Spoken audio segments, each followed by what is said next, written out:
And again, you confirm this is not you, Miss Alice Go? Your Honor, hindi po ako yan. This is not you. Okay.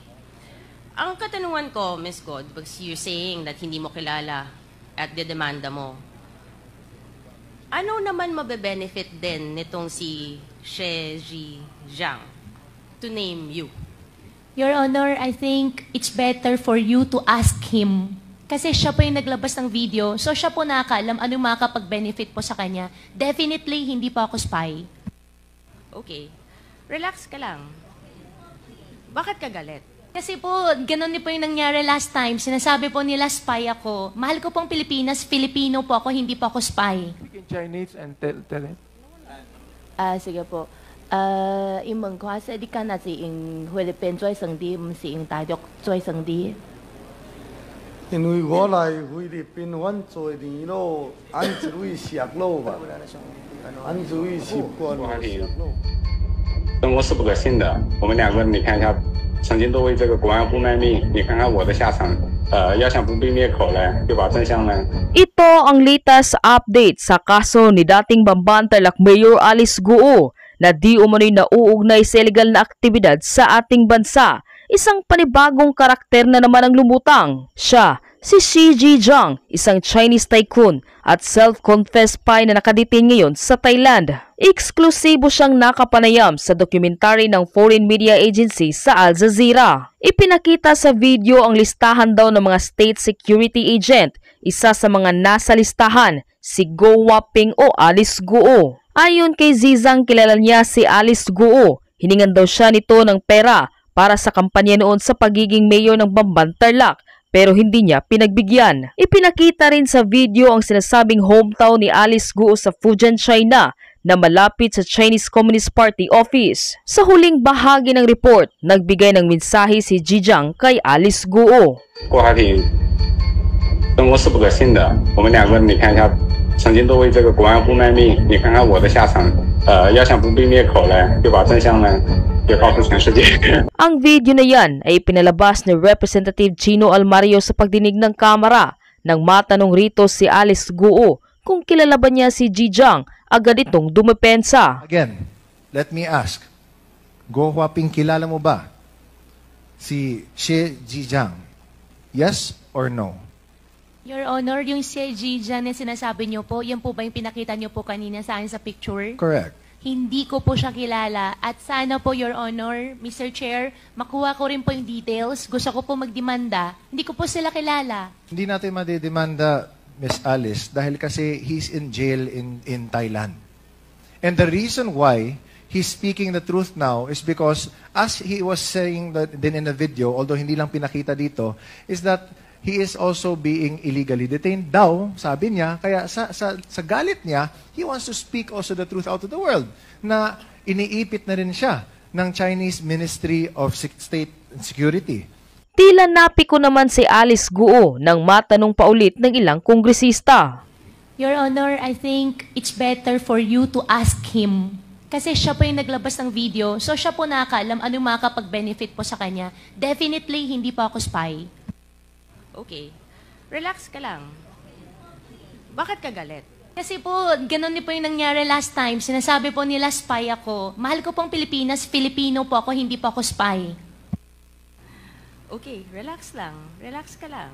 Narito ang full update kung saan tila sumabog na sa galit si dating Bamban-Tarlac Mayor Alice Guo dahil sa mga matitinding revelasyon na lumutang sa Kongreso at paulit-ulit na tanong ng mga kongresista. Panuurin, pakinggang mabuti at kayo na ang bahalang humusga. Ngunit bago tayo magpatuloy, huwag kalimutang i-like, share, subscribe, and click the notification bell for more updates and for more upcoming videos. Maraming salamat! Aware naman po kayo that you're still under oath. Tama po ba? Yes po, Your Honor. And Chip, please go on. Your Honor, I cannot disclose too much because I have 8 pending cases po at the court din po. Okay. And alam mo ba yung may mga statements kayo na nasabi nyo dati sa mga previous hearings in both the Quadcom and the Senate na naging natuklasan na kasinungalingan? Tama po ba? Anong pong statement po, Your Honor? Well, the nationality, your parents, and the like. Tama po ba? Hindi po, Your Honor. Okay. Pero now that we're here and almost closing on this na rin, willing ka ba na magsalita ng katotohanan sa Quadcom na ito? Your Honor, ano pong question po? Willing po ba kayo na magsalita ng katotohanan sa Quadcom na ito? Now na patapos na itong lahat. Opo, Your Honor. I have pending cases po at the court. So, anything po na sasabihin ko po dito sa Quadcom might use against me. So, Okay. opo. Alright. Pero even if na alam mo na may alam din yung Ministry of State Security, willing ka rin ba na mag-confess ng katotohanan sa Quadcom na ito? Your Honor, pa-specify ko po sana yung question po. Yeah. Para I know paano po din po ako makahelp po. Okay. Sige. I'd like to direct your attention po sa ating screen. Can we please flash? Kilala mo ba tong si Xie Zhijiang? Hindi po, Your Honor. Hindi po. Okay. I'd like to put that on the record, Mr. Chair, na hindi po niya kilala the person in question na si Xie Zhijiang. Nung nakarang mga hearings, and I'll just put this on the sideline lang because I will touch back on this one again, Mr. Chair. Nung nakarang mga hearings, sinabi niyo po sa Senado and dito sa Congress na ikaw ay Pilipino. Tama po ba? Yes po, Your Honor. And sabi niyo din na dito kayo lumaki. Tama po ba? Yes po, Your Honor. Dito kayo ipinanganak. Tama po ba? Yes po, Your Honor. I have my Filipino birth certificate po. And dito din kayo, Pilipino din yung mga magulang ninyo po. Ang alam ko po, ang nanay ko po ay Filipina po. Okay. And yung tatay mo? Tatay ko po ay Chinese. Okay. Now, let's circle back a few years before, more recently, yung sa pagtakbo ninyo bilang mayor po. Ano ulit yung naging rason ninyo kung bakit kayo gustong or bakit kayo nagdesisyon na tumakbo bilang mayor ng Bamban? Your Honor, unang-una po, Short, ano silang? yes po, tatlo po kasi yung, ko po, yung sagot ko po dyan. Isa po sa tatlo ay childhood dream ko po. Pangalawa po, sa Bamban po ko lumaki, gusto ko somehow makapag-share din po ng kung anong pong meron ako. Gusto ko rin po natulungan yung mga kababayan ko po. Pangatlo po, tinulungan din po ako ng former mayor din po namin sa town para sa kampanya din po. Okay. And saan kayo kumuha ng pondo para tumakbo bilang mayor? Your Honor, 37,000 po ang aming voters. Hindi po ganun kalaki. So, saan lang kayo kumuha ng pondo? Kasi kailangan ng pondo, di ba? Para magkampanya. So, saan kayo kumuha ng pondo? Your Honor, kumuha po ako ng pondo sa negosyo ko po. Okay. And itong negosyo is? Your Honor, lahat po ng negosyo ko po, sinampan po nila ng AMLAC. So, I invoke my right against self-incrimination po pagdating po sa business po. Okay. Can we show the next slide? Gusto ko lang pakita. So, confirm niyo po, Ms. Alice, na kayo po ito sa likod po ng Ford F-150. And yan si Cassie, na nakasakay din ng Can-Am. Ano ba yan? Riker Sport 900? Tama ba? Your Honor, hindi po yung campaign. Yan po ay town fiesta po namin. Town fiesta lang. Opo. Okay. So, very interesting. Kasi from what I remember, kasi ako mahilig ako sa kotse, pero yung kotse ko is a 2003 Camry. And medyo may kamahalan din yung mga nakikita natin dito sa pictures. But sige na lang. So this was a fiesta naman din and very festive. Pero kayong dalawa yung nasa picture, tama po ba? Yes po, Your Honor. Okay. So you deny lahat ng mga funding na nakuha mo for your campaign, galing sa sarili nyo, sa businesses? Yes po, galing po sa sarili po lahat, Your Honor. Okay. Now, you didn't ask for any funding from any Chinese person, Filipino? Never po. Okay, sige. Filipinos po, may mga friends po na tumulong in kind. Pero finances po, wala po. Okay, sige. Now, Mr. Chair, if you would allow me, I would like to show a video to everyone.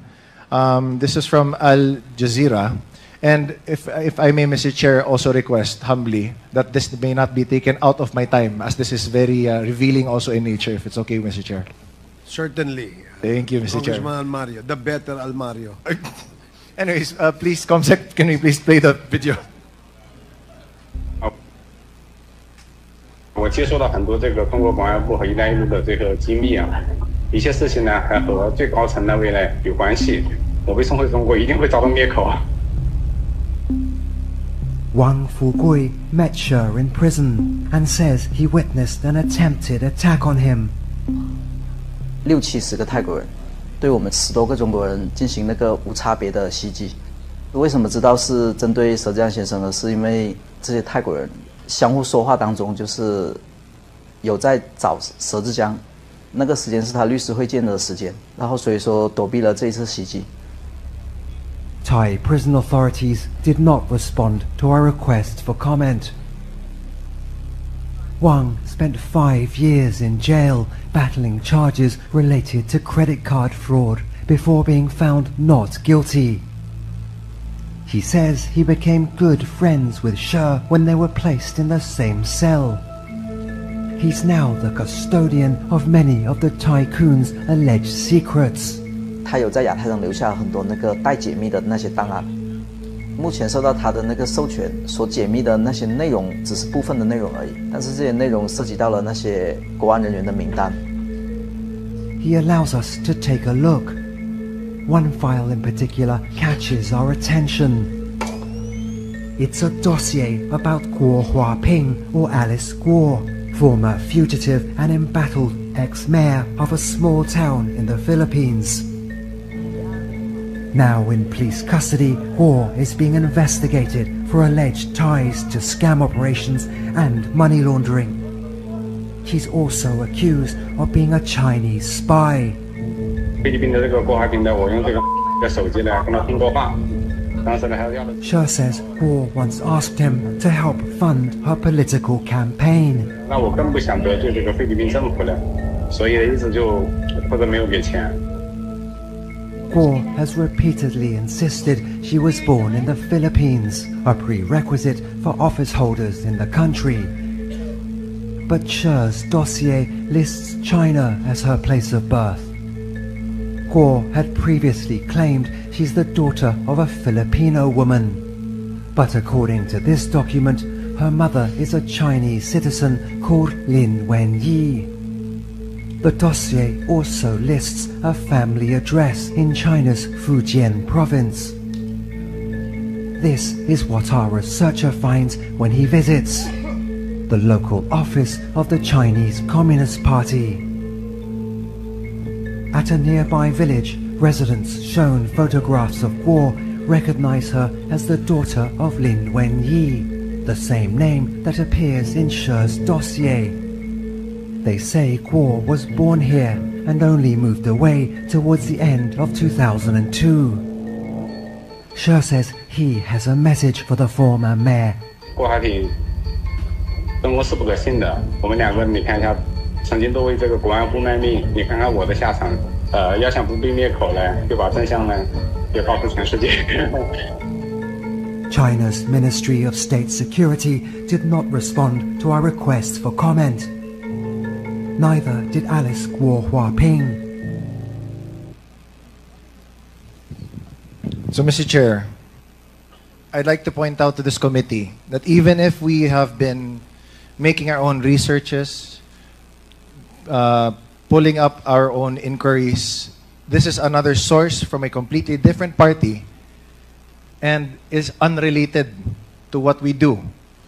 Pero nagkataon that the person named Xie Kailun, who Xie Zijiang trusted with the encrypted files, showed to Al Jazeera that there is a dossier confirming that there are Chinese spies all over, at least in this case Myanmar, but here also in the Philippines, and undoubtedly shows Guo Huaping. In the picture where she was born, even her mother, and the name of Lin Wenyi. Mr. Chair, again, we were told, kanina nagtanong tayo kung lumaki ba si Ma'am Alice dito sa Pilipinas, kung dito ba siya ipinanganak, kung Pilipino ba yung mga magulang niya. She first said na dito daw siya lumaki, which is false. Because paano malalaman or ma-identify ng mga tao doon mismo sa address sa Fujian na nakilala nila si Alice Guo o Guo Huaping as anak ni Lin Wenyi nung pinakita nila yung picture ni Guo Huaping sa kanila. Number 2, tinanong natin kung saan ba siya ipinanganak. Nakita na nga. Doon mismo, she left daw late of 2002. Sabi pa ng mga tao na in-interview ng Al Jazeera doon mismo sa Fujian. And might we take note, Mr. Chair, na sa video, nung pinuntahan nila yung address na nakalagay sa dossier, sa encrypted dossier, is a local office ng Communist Party of China.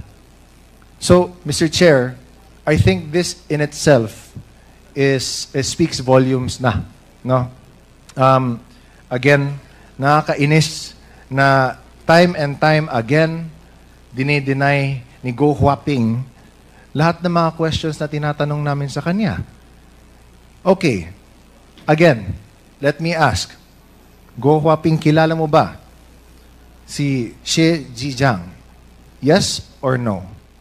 Your Honor, yung Xie Zhijiang na sinasabi niyo po, yan po ba yung pinakita niyo po kanina sa akin sa picture? Correct. Hindi ko po siya kilala. At sana po, Your Honor, Mr. Chair, makuha ko rin po yung details. Gusto ko po magdemanda. Hindi ko po sila kilala. Hindi natin madidemanda, Miss Alice, dahil kasi he's in jail in Thailand.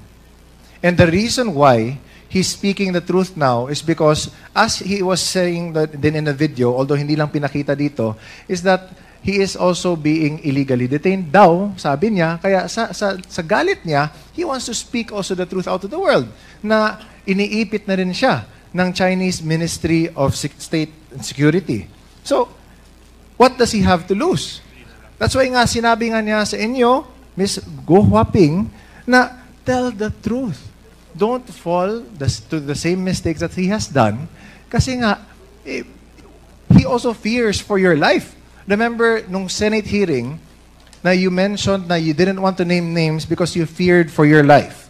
And because of that, the Senate granted you security and asylum within the PNP's compound. Ngayon, na nag-executive session na kayo, sabi ng Senate na there was nothing to go about except for one name na hindi pa din namin alam.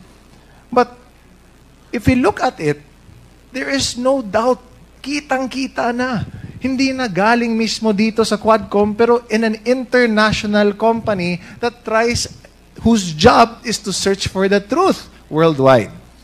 So, Mr. Chair, I'd like to submit this video na this is confirmation that what we've been trying to unearth here, marami na din dyan na nakikita din that corroborates not from us but from other parties as well. Which also means that this Quadcom should also be the avenue for which other people should also go to us to reveal more of the truth kasi kailangan din natin yung kompletong katotohanan.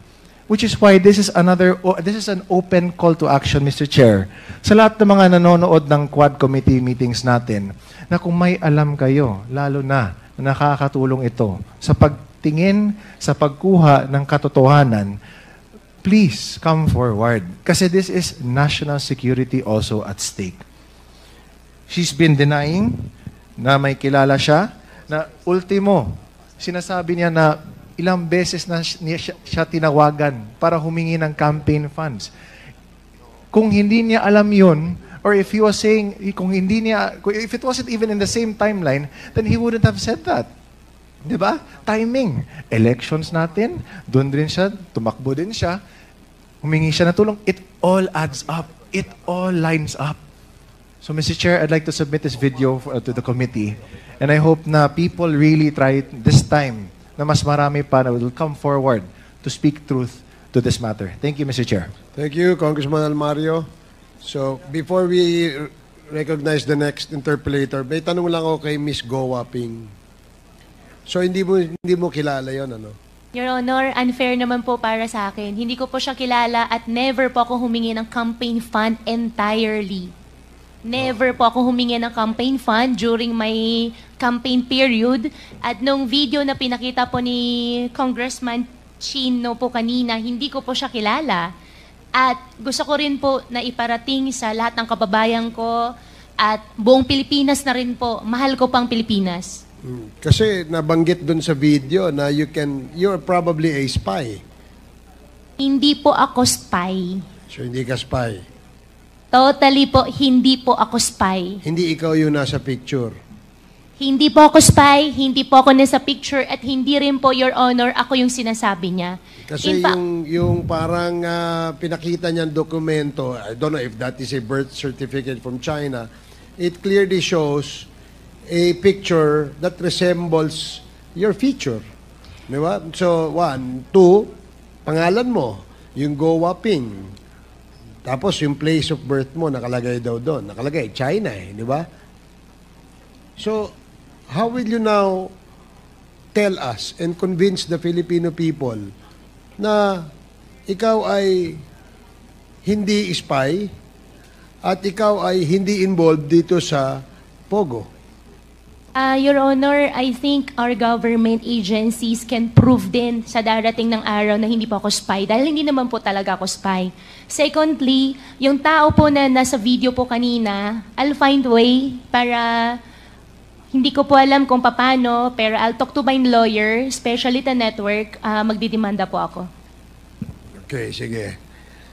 Thank you. The next interpellator is Congresswoman Migs Nograles. You're recognized. Thank you you, have 5 Mr. minutes. Chair. Before that, Ms. Alice Go, you said you will file a case against this Sheji Zian, and you said you will tell the network. Anong network to?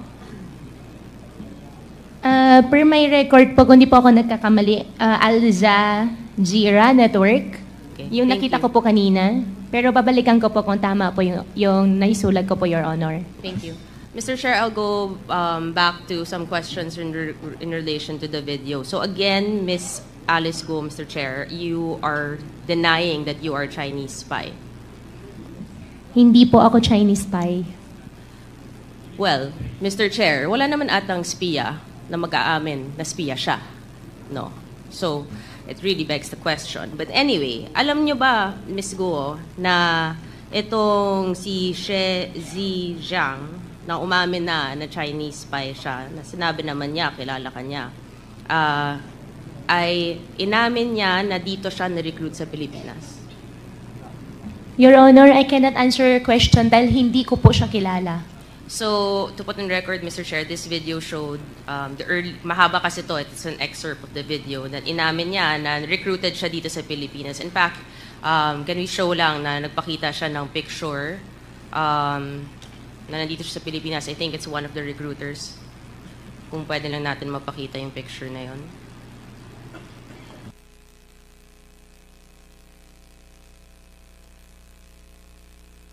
So, eto. Wala kang kilala dito. Sa tatlo po, ni isa po wala po akong kakilala, Your Honor. So, eto, nandito si Shezi Zhang when he was saying, Mr. Chair, na dito siya na-recruit sa Pilipinas as a spy. Baka iisa lang pala ang nagre-recruit sa kanila, hindi natin alam, no? And again, babalik natin doon sa picture na pinakita sa video. Yung next slide, please. And again, you confirm this is not you, Miss Alice Go? Your Honor, hindi po ako yan. This is not you. Okay.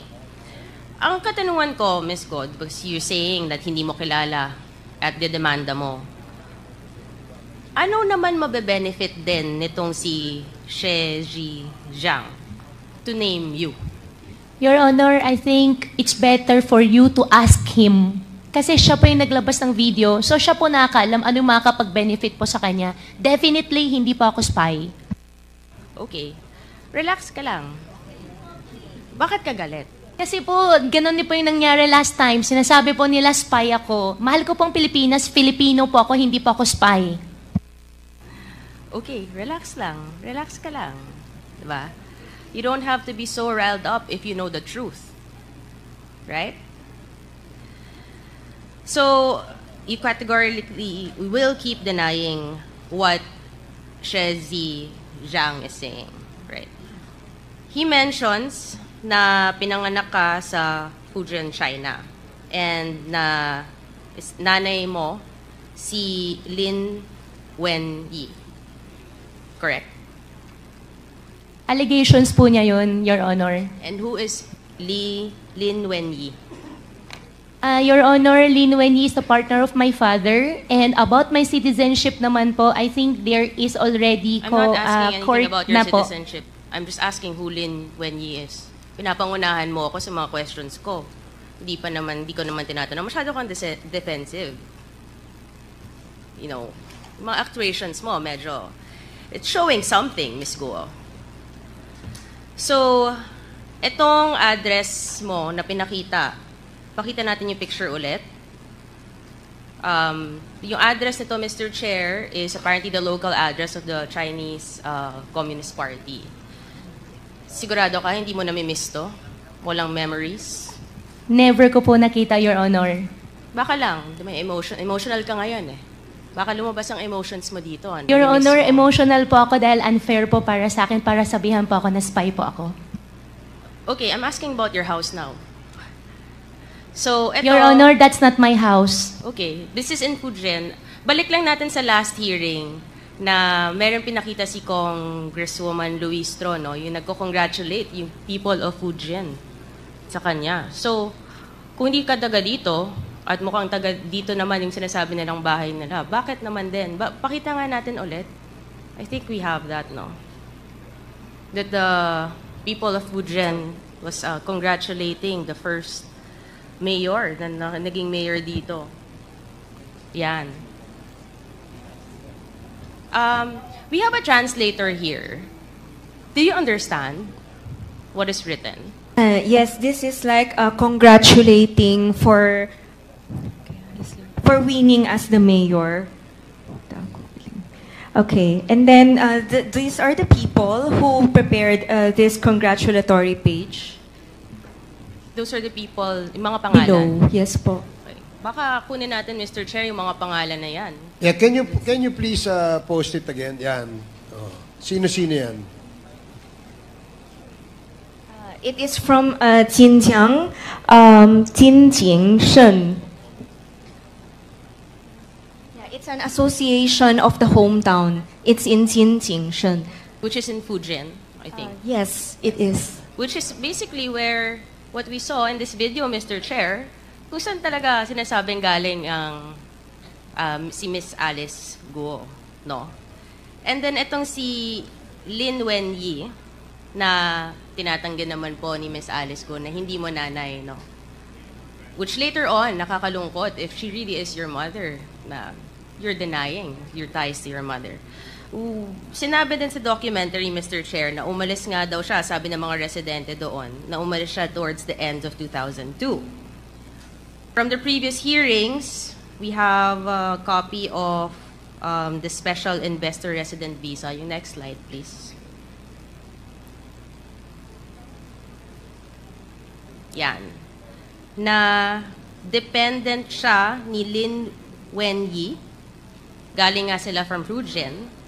And it is January 12, 2003 na pumasok sila ng Pilipinas. So, you know, the facts seem to be aligned. The documents that we have and we've been seeing seem to be aligned with this video that came out, Mr. Chair, na hindi naman natin alam bakit naman in-name din si Miss Alice Guo na hindi naman, wala namang kinalaman ito sa atin. But apparently, there is that connection, which is scary.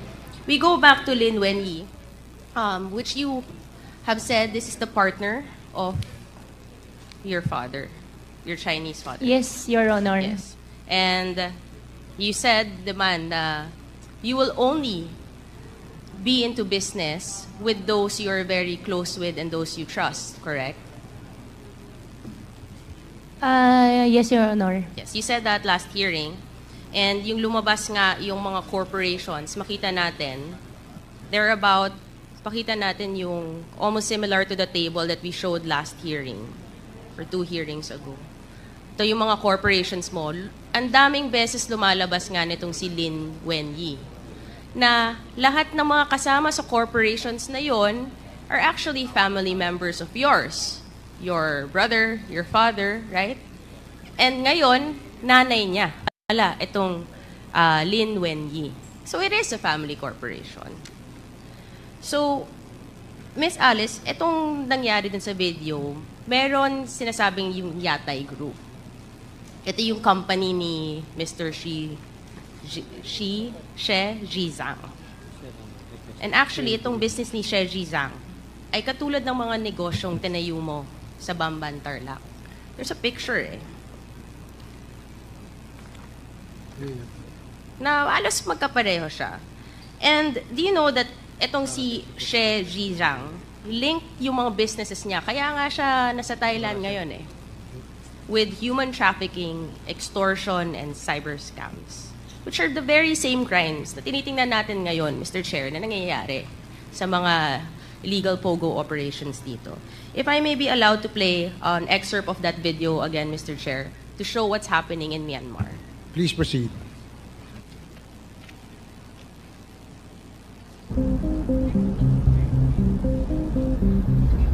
It's one of Asia's most mysterious cities.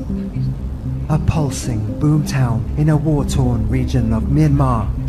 You can see really just how close it is to Thailand, with just this tiniest river that separates them.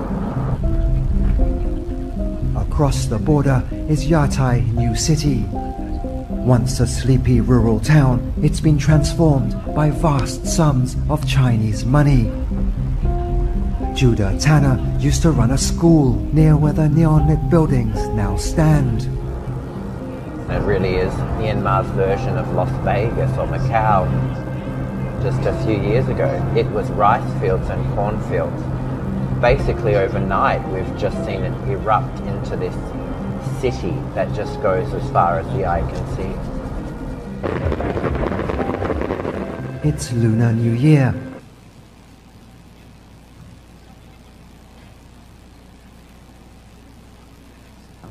So, Mr. Chair, essentially, makikita natin may similarity from a rural area, pumasok at nag-expand, nag-build ng mga ganitong klase to front legal businesses na alam naman natin may mga illegalities which is being found in Myanmar.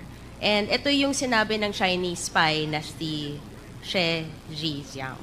So essentially, Mr. Chair, kung titingnan mo, if I may show na lang to this committee para mas madali. Parang ang mga espiya ng China, di lang sa Pilipinas, pati sa Myanmar, we don't know other countries that we can later on discover. Parang may steps sila kung anong gagawin nila.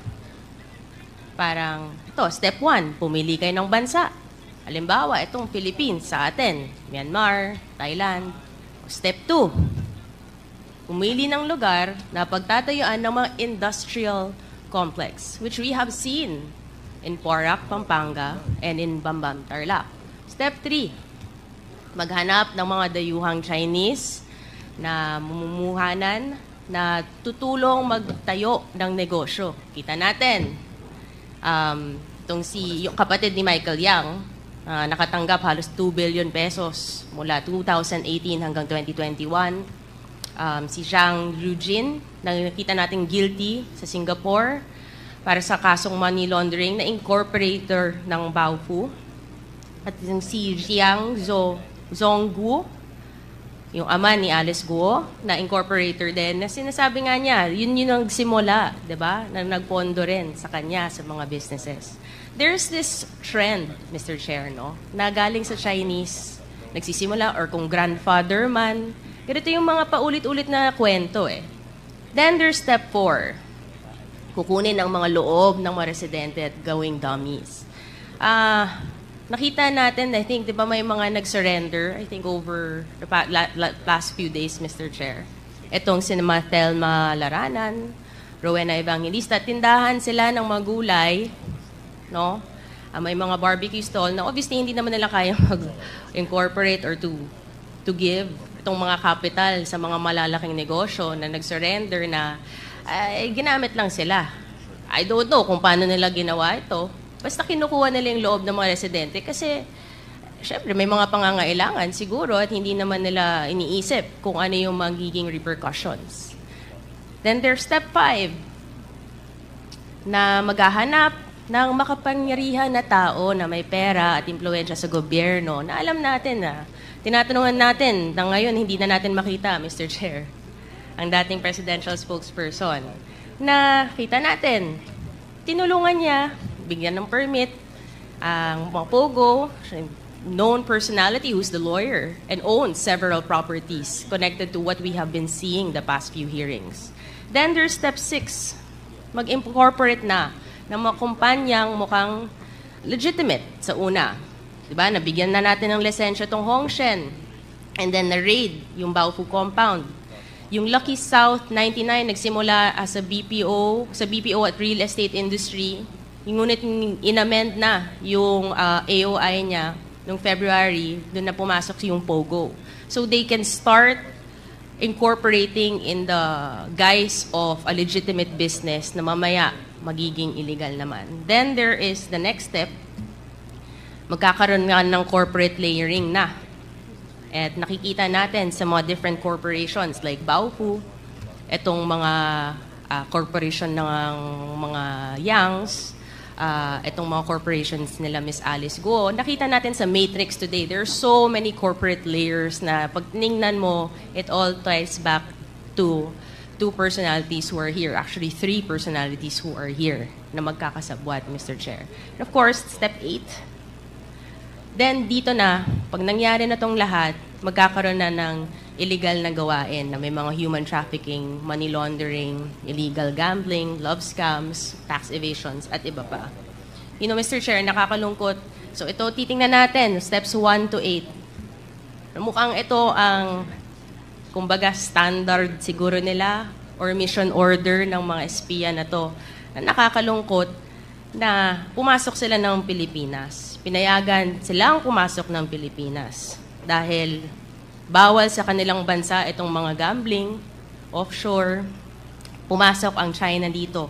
They took advantage of our country, our laws, our citizens, our resources. Mr. Chair. Nakakatakot dahil hindi to one-sided. Lahat ng mga steps na to, mangyayari lang at pupunta sa next step kung pinayagan to ng gobyerno. There are steps and there are processes. At sinabi ni Ms. Alice Guo na our government agencies can prove naman daw. Diba? Kasi alam niya, hindi naman gagalaw to, hindi mangyayari to kung walang approval ng mga government agencies. So, paano to nakalusot, Mr. Chair? Yung tinitingnan natin. Kaya natin ginagawa to. Yung government ng Pilipinas natin, paano nangyari to? Paano nakapasok ang China dito? Paano nakalusot ang isang Chinese spy dito? At malala, paano naging parte ang isang Chinese spy sa gobyerno natin na binoto ng mga Pilipino? Paano nangyari to? Sino ang pumayag na mangyari to? Akala ko ba, Mr. Chair, diba, the Philippines is not for sale. Yun yung sinasabi. Baka kaya naman palang the Philippines is not for sale dahil siguro as early as 2017 ay nagsimula tong lahat ay mukhang nabenta ng Pilipinas. So, sino ba ang nagbenta ng Pilipinas sa China? Yun lang po, Mr. Chair. And I will end again to Ms. Alice Guo with the message of your fellow Chinese spy to you. So sana medyo matauhan ka ng konti. Can we just play that message na lang po?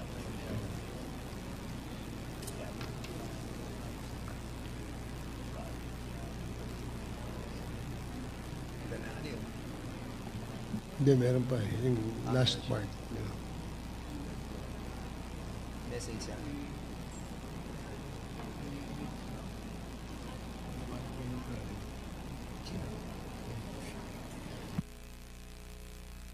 Yung part lang po ng message ng dun sa video.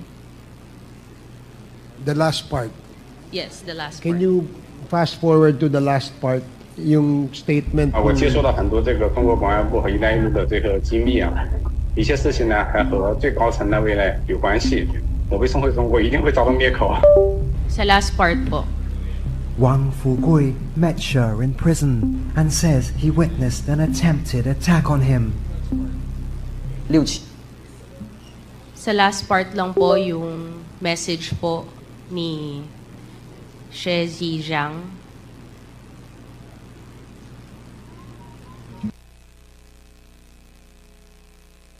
我接收到很多这个中国公安部和“一带一路”的这个机密啊，一些事情呢还和。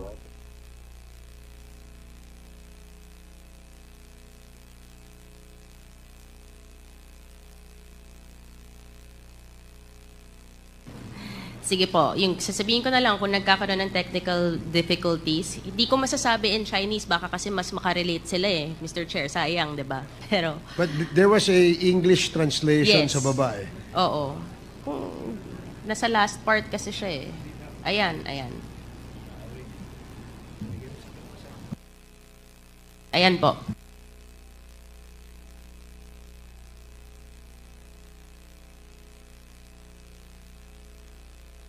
In She's dossier.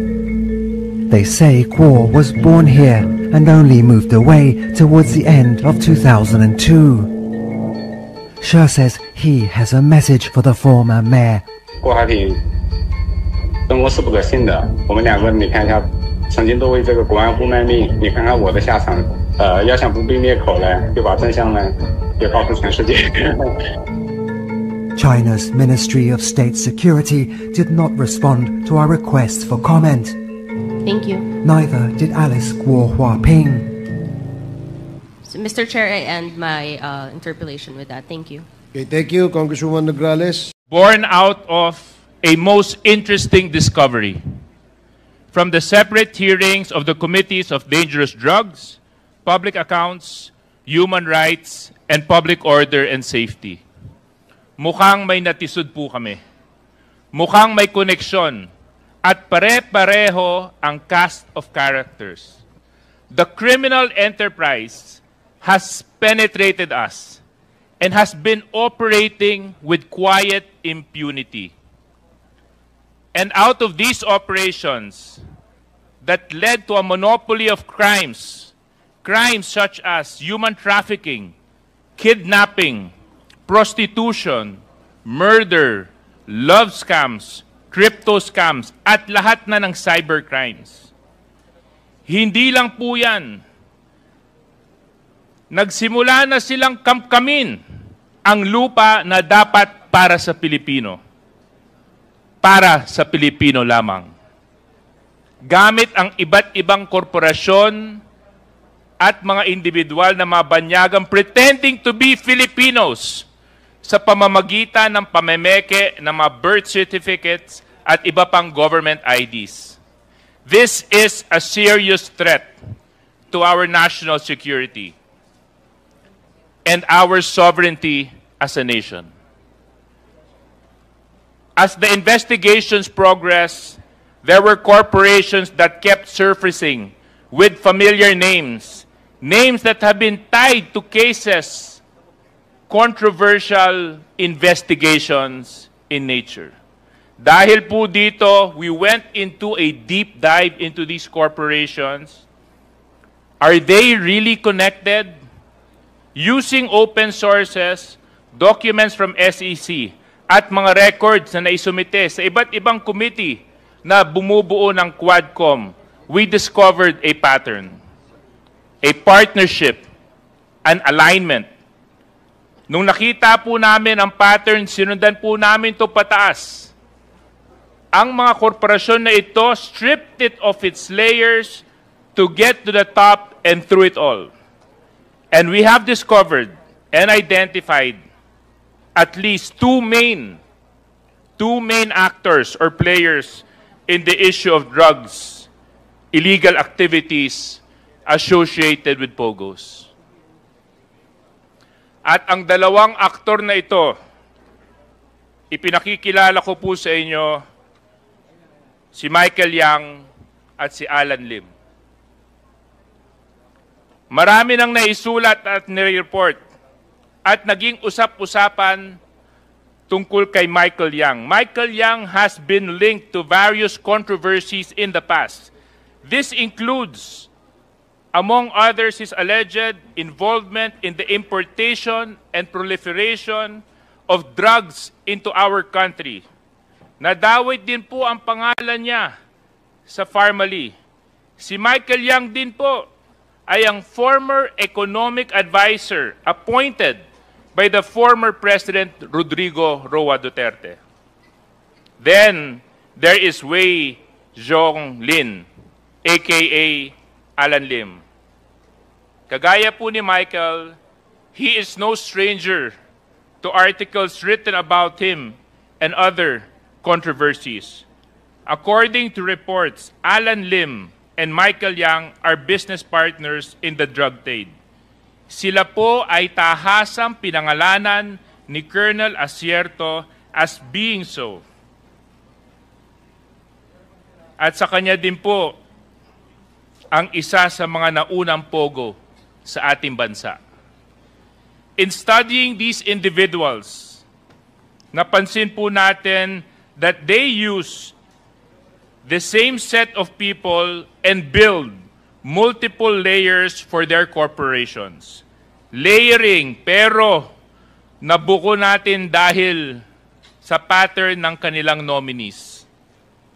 Para po madali natin maintindihan ang presentation, pag nakita po natin ang kulay blue, ito po ay umuugnay kay Michael Yang. At ang kulay pula naman po, yan naman po ay konektado kay Alan Lim. Next slide, please. Ang paulit-ulit na tao na associated kay Michael Yang ay ang mga sumusunod. Jason Uson, Gerald Cruz, Yukin Zeng. Kung atin pong matatandaan, hindi bago ang pangalan na Jason Uson at Gerald Cruz. Dahil nadawit na po ito, ang mga pangalan nila sa investigasyon ng Pharmally. Ayon sa mga nakita naming sources at documents, ang mga personality na ito ay lahat based in Davao. This is significant considering the connections of Michael Yang in Davao City, where he owns a very interesting property. At syempre, hindi natin pwede makalimutan ang mga kapatid ni Michael Yang. Recently po, lumutang ang panganay na si Yang Jianjin, also known as Tony Yang or Antonio Maestrado Lim. Welcome to the House of Representatives.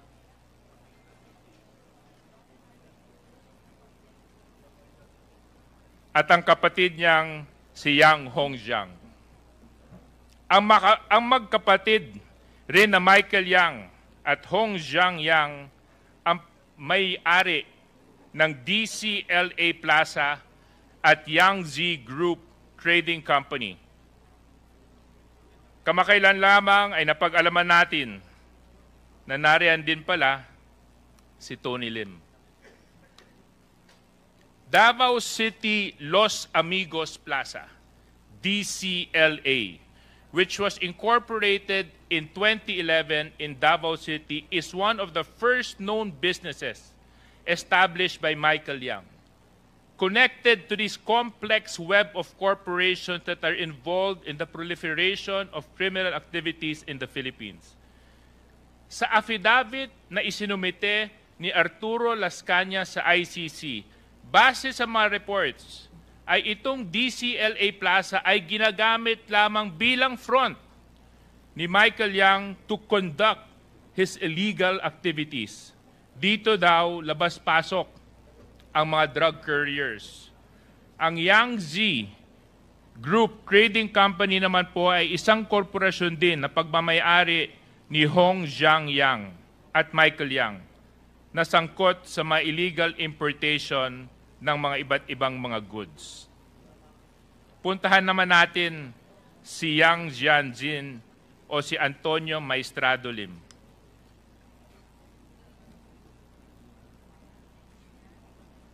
Si Tony Yang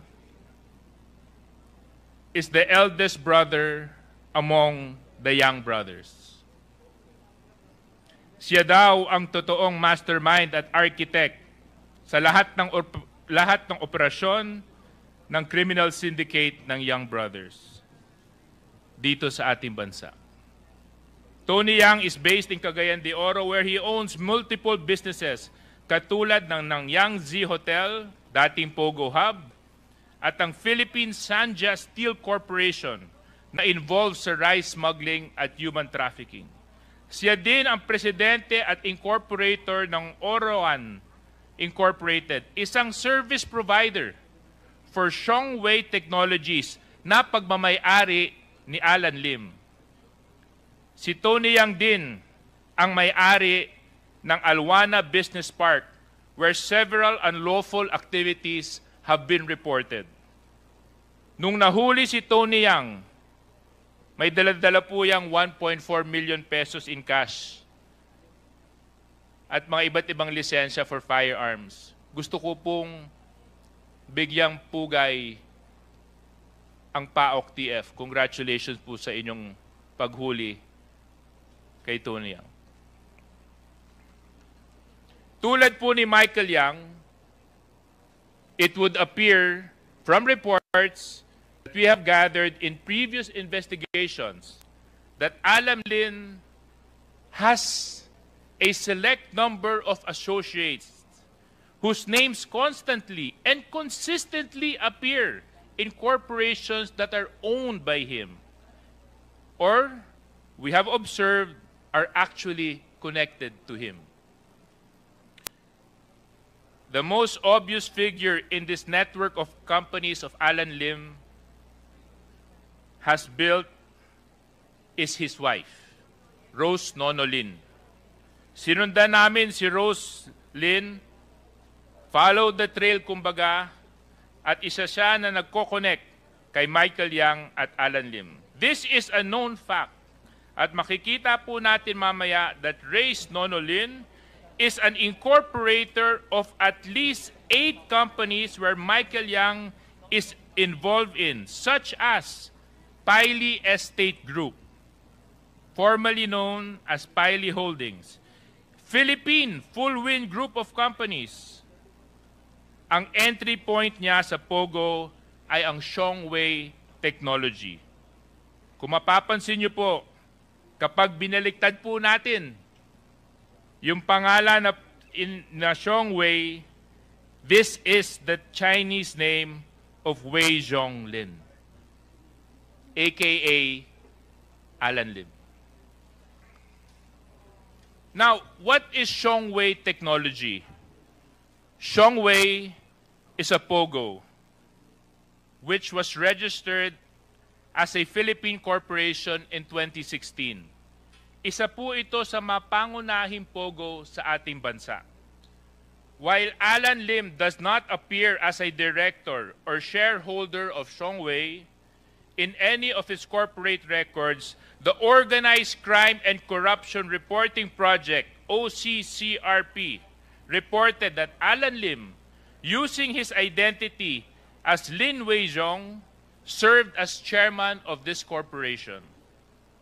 Shongwei service providers include Brick Hearts, Turquoise Diamond Technology Corporation, Shidaikeki Technology Corporation, and Orowan Incorporated. As previously reported, Shongwei and Brick Hearts shared the same email address.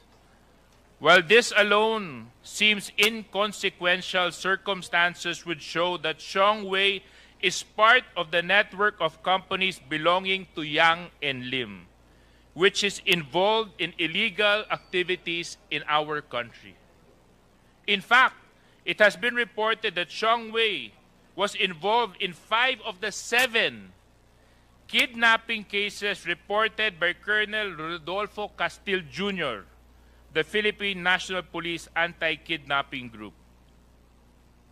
Ngayon, balikan po natin ang ating paghihimay sa korporasyon ni Michael Yang at Alan Lim.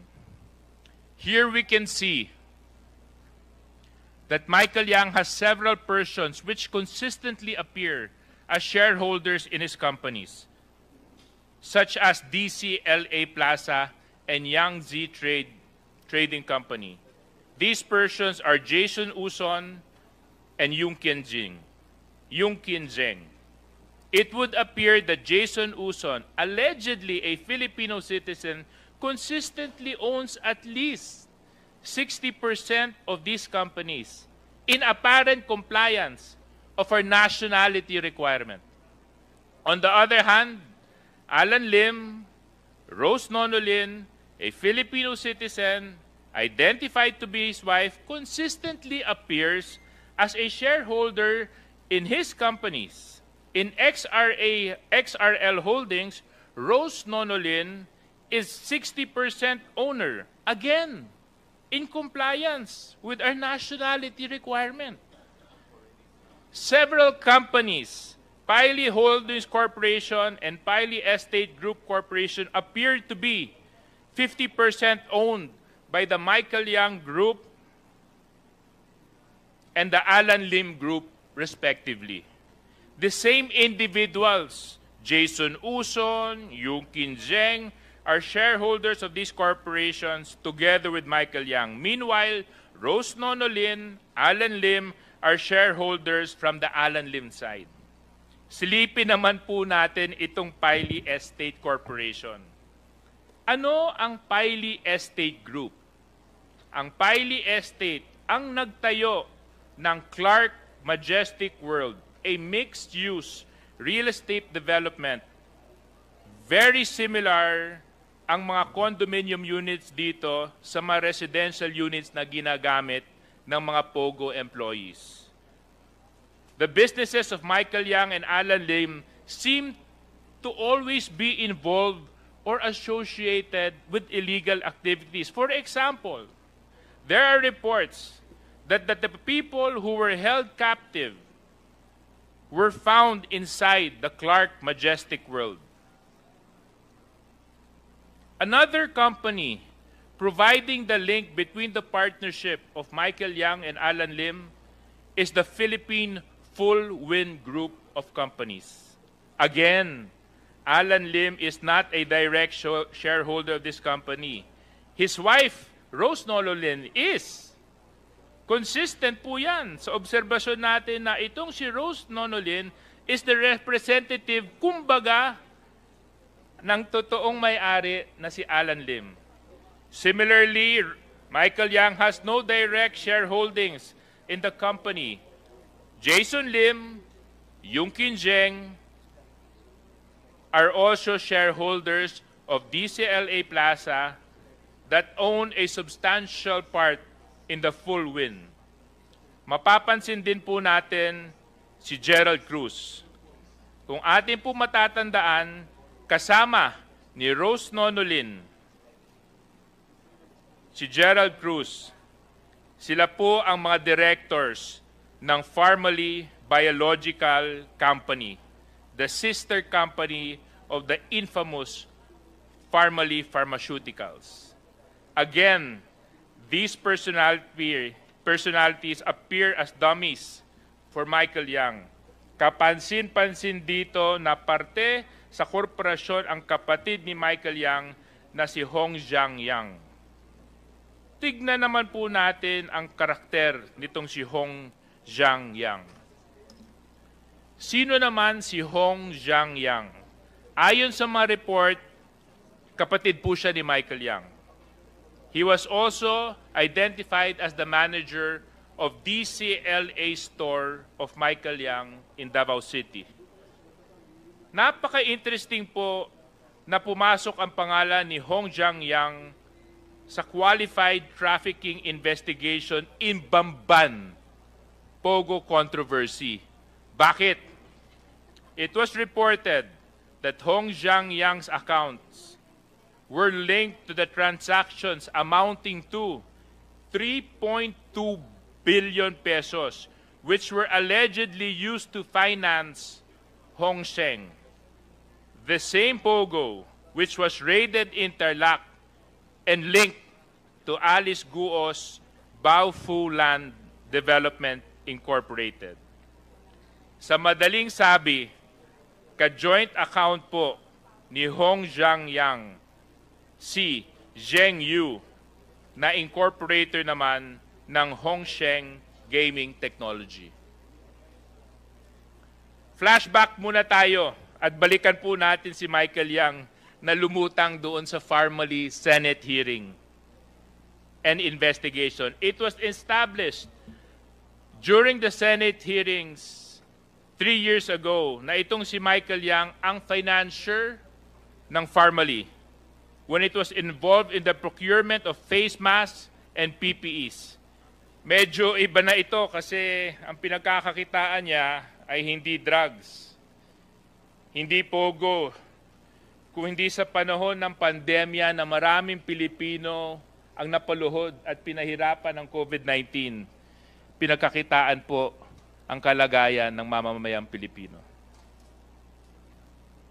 Nakikita po natin sa slide na ito na parehas po ang modus na ginagamit ni Michael Yang at saka ni Alan Lim. Michael Yang Group using Gerald Cruz, Alan Lim Group using his wife, Rose Nonolin. Balikan na naman po natin ang Pogo. Usisain po natin ang Xiongwei. Xiongwei is the licensed Pogo of Alan Lim. Isa sa kanyang service providers ay itong Brick Hearts Technology. Brick Hearts, kung susundan natin ang pattern, appears to be owned by the tandem of Michael Yang and Alan Lim.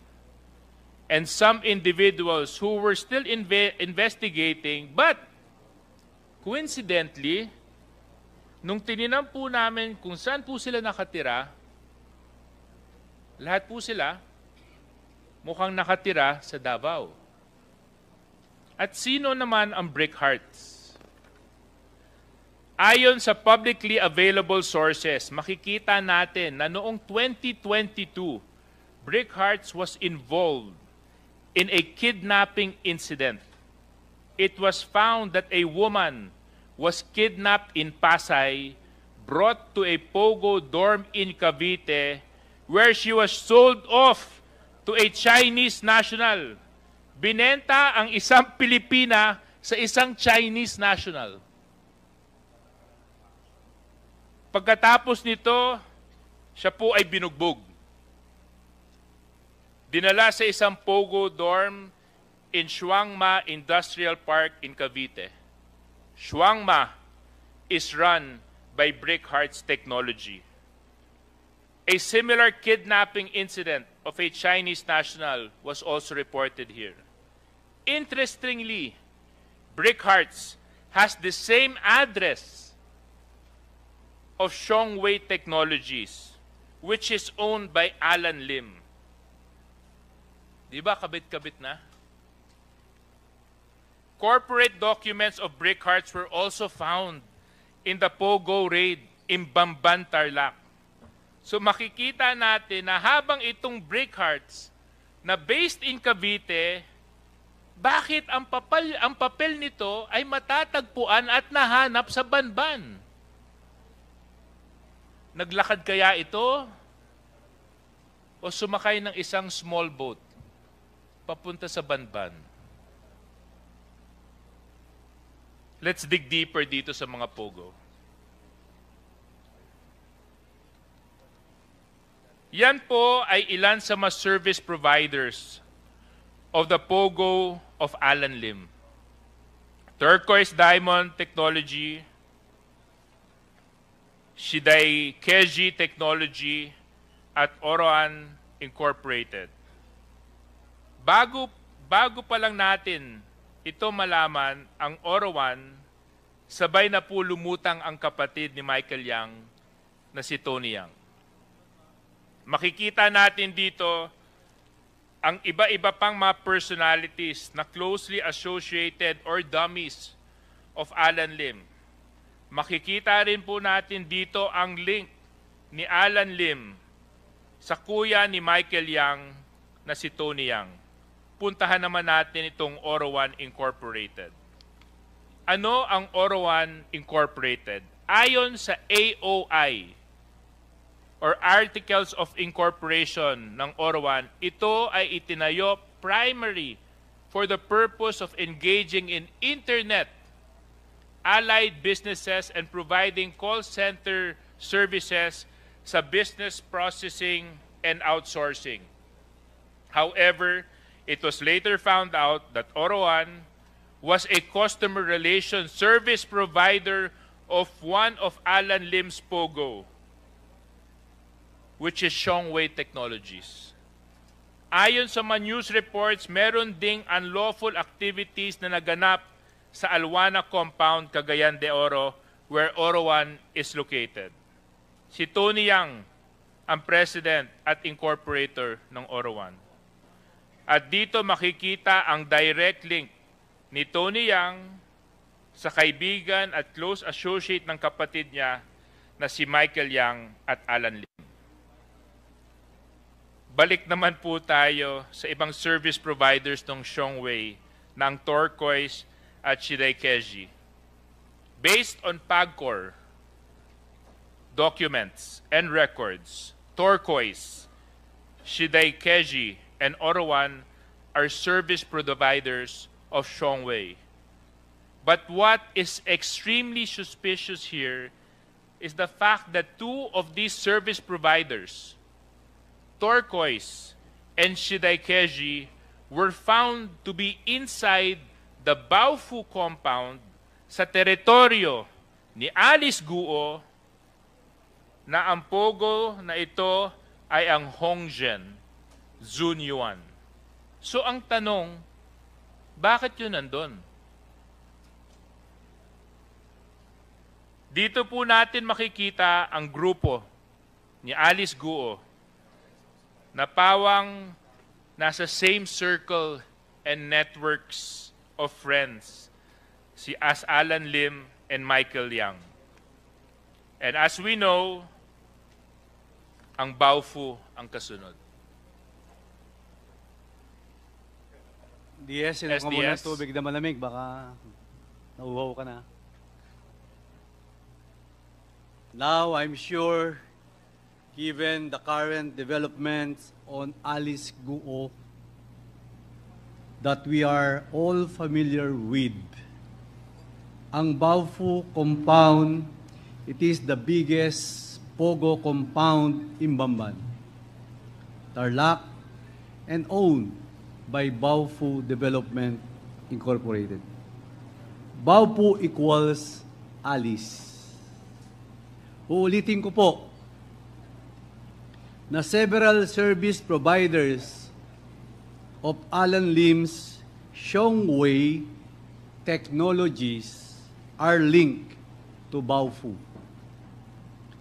Customer relations providers of Shongwei Turquoise Diamond Technology Corporation and Shidaikeji Technology Corporation can be found inside the Baofu compound.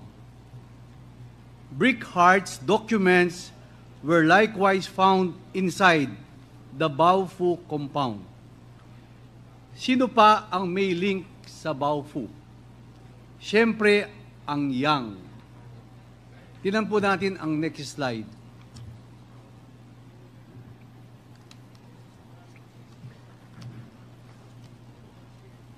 Ang link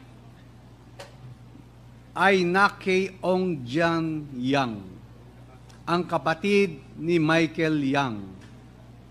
As stated kanina, ni Deputy Speaker J.J. Suarez, ka-joint account ni Ongjian Yang, si Zhen Kan Yu, ang incorporator ng Hongsheng, at sa usapin pa rin po ng Pogo ay huwag din nating kakalimutan ang Porac, Pampanga, kung saan nakilala natin ang Lucky South 99. Ang Lucky South 99 naman ay pawang nauugnay sa Ong Zeng Zun Yuan dahil sa close association naman ng nakilala nating representative ng Lucky South na si Cassie Ong. Ang Lucky South 999 ay kilalang kilala na po natin. Sa raid na naganap dyan ay kahindik-hindik na krimen po ang nakadiskubre natin dyan.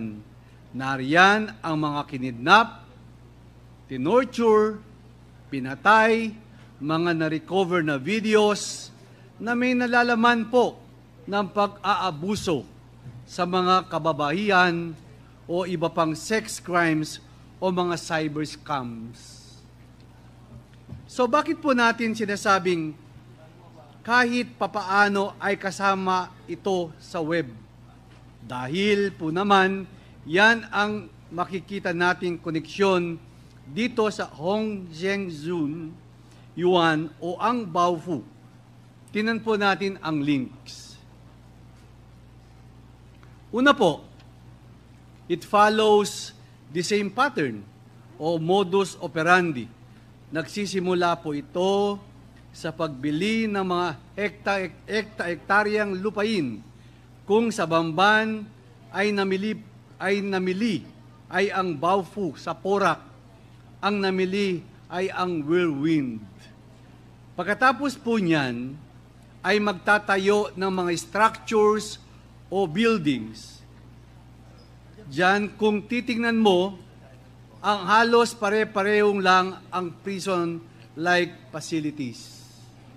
At halos kasabay ng pagtatayo ng physical structure ay mag-a-apply po ito ng Pogo license. Sa Banban, ito ang Ongsen o Zun Yuan. Sa Porac, ito naman ang Lucky South 99. May mga links din po ang mga personalidad dito. Si Zhang Zi na taga Singapore, ang dating presidente ng Lucky South 99, ay napabalitang tumulong kina Alice Guo at Cassie Ong para sa stay nila sa Indonesia. Si Duan Ren Wu na nauugnay naman sa Whirlwind at Lucky South ay kay Cassie Ong ay namataan na kasama ni Alice Guo sa Indonesia.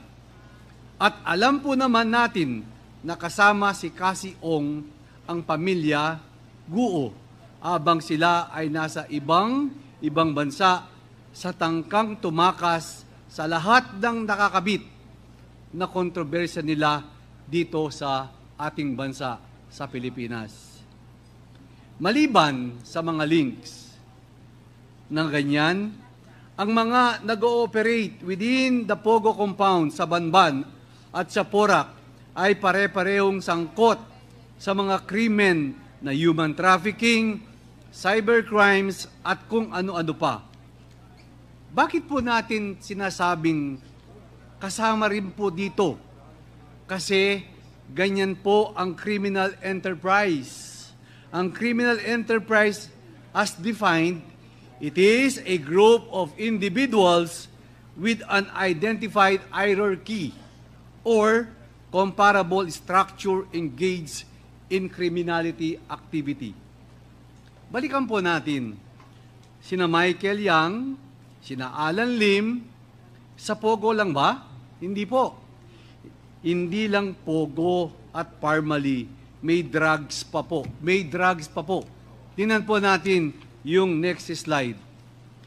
The Michael Yang and Alan Lim group, as shown here, are linked to Golden Sun 999, which is significant because it connects us to Empire 999 na makikita natin mamaya na heavily involved pala sa mass land acquisition and drugs. Ang layo na po ang inabot ng mga korporasyon at mga krimen. At nakikita po natin na konektado pa rin. Relevantly, the connection lies in the interlocking directors or common incorporators, shareholders among these corporations. As mentioned earlier, Rose Nono Lim, the wife of Alan Lim, and Gerald Cruz and Lincoln Ong, known as associates of Michael Yang, were all implicated in the Pharmaly scandal. Both Rose Nono Lim and Gerald Cruz are incorporators of Golden Sun 999 along with ID Taeyang. ID Taeyang is also an incorporator of Empire 999 Realty Corporation, where it was reported that almost 3.6 billion worth of shabu was found and confiscated. This warehouse is owned by Mr. Willie Ong, an incorporator of both Empire 999 and Sunflare Industrial Corporation. Lincoln Ong, who is also an incorporator of Pharmaly Pharmaceutical, and ID Taeyang, who is an incorporator of Golden Sun 999 and Empire 999, are also both incorporators of Mexico 999. Sino po si Empire 999? Tingnan po natin.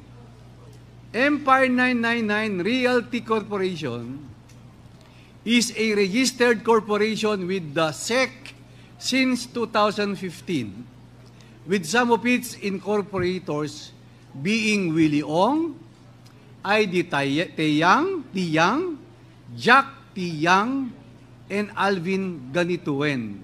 As shown, these people are the same people who provide the link between what appears to be an entity owned by Yang and Lim, which is Golden Sun 999 to Empire 999. Empire 999 has been reported to be involved in illegal drug activities in the country, which is owned warehouse being the recipient of the at least 560 kilos of shabu with an estimated cost of 3.6 billion pesos. This shabu were reportedly shipped from Bangkok, Thailand. Makikita po natin na naglipa na sa ating bansa ang mga ito. Ang Yang brothers na si Michael Yang, Ong Jiang Yang, at si Tony Yang andito na, pati ang close associate ni Michael Yang na si Alan Lim. Nandito din si Ma'am Alice Guo at malamang ang mga tao sa likod ng Lucky South 99 as presented by Cassie Ong. Dito makikita natin ay bawat isa-isa sa kanila ay may iba't ibang focus o areas of influence sa ating bansa. These Chinese nationals are setting up corporations all over the country, taking advantage to our laws by perpetrating and promoting illegal activities, so the great prejudice of our country and Filipino people. Nariyan po tayo ngayon. Such is the sorry state of our country. Kaya po tayo ngayon nandito. Mayroon po tayong pinormang Quadcom. Hindi lang konektado ang mga krimen, konektado rin pala ang mga tao na nagpapalakad ng mga ito.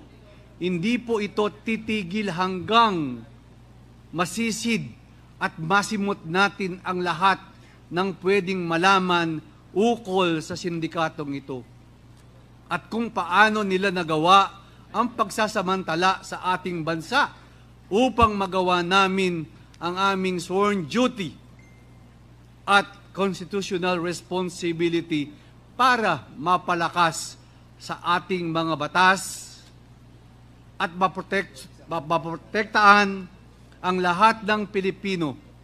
Marami po ang nababahala. Marami ang nagsasabi, puro investigasyon. Wala namang mangyayari dyan. Hindi po ito nagtatapos sa trabaho ng Quadcom. Ang investigasyon na ito na aming binibigyan ng panahon, pagod, ay simula lamang. We will come out with recommendation to address this. Cleansing, paglilinis, mahirap, pero gagawin po namin at kakayanan namin dahil ito po ay para sa sambayanang Pilipino. Sa ngayon ay uncover pa lang po natin ang criminal enterprise. Wala po tayo sa tanong na who enabled them to freely and with impunity operate. Mga dayuhan po ang identify natin. Hindi po ito makaka-operate kung walang mga Pilipinong tumutulong sa gawaing ito. Wala pa rin po tayo sa financial links. Kulang pa. To completely paralyze them is to cut the financial stream o ang agos ng pera.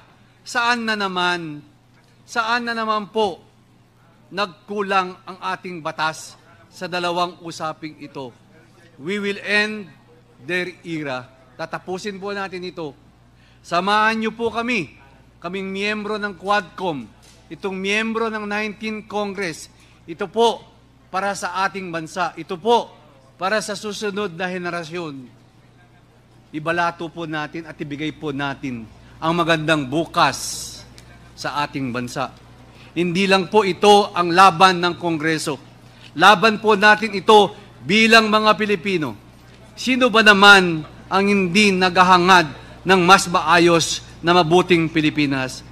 Oo, para po tayong napapaloob sa isang teleserye. May ending din po ito, but sa ngayon, abagan ang susunod na kabanata. The Quadcom is not done.